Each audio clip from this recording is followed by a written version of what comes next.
بینرین ما گاوک لباجار رقای هاتا آویتن او جی وکی جارا یکمین سازیا زمان کردی سزکی داینا زمان کردی آستا یکمین لباجار رقای دای دست پیکرن.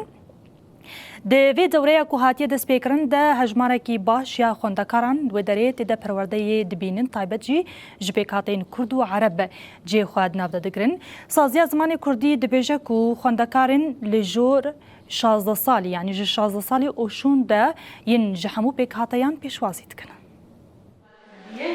بصيروا اسمين مثلا في منه للكبار لرقای یکمین جار پرورده زمان کردی ته داین.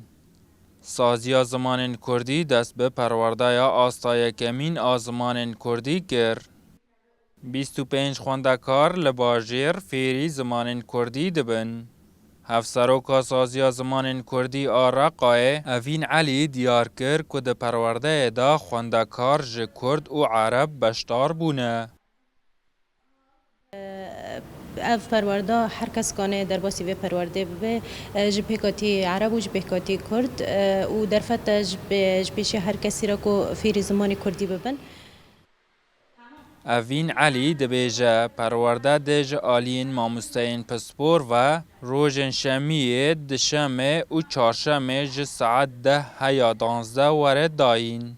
هر وکی اوین علی دست نشان کر که افگاف در فتکه لپیش یا کسین که دخوازن فیری زمان دایی که ببن.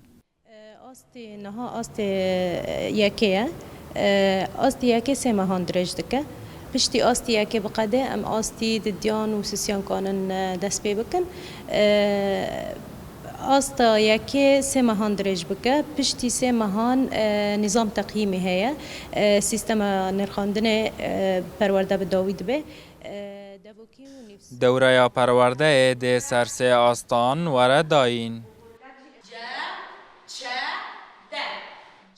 دست بکی ام هفته سه روزان درسی خاددن لوی درکی درس ماجی ساعتک حیات ساعتان درجت که مامستم لوی درکی سه مامستم هنه سر پرورده ساکنن اونا استاددن استی یکمین دیمین سیمین جمع پرورده بدبن.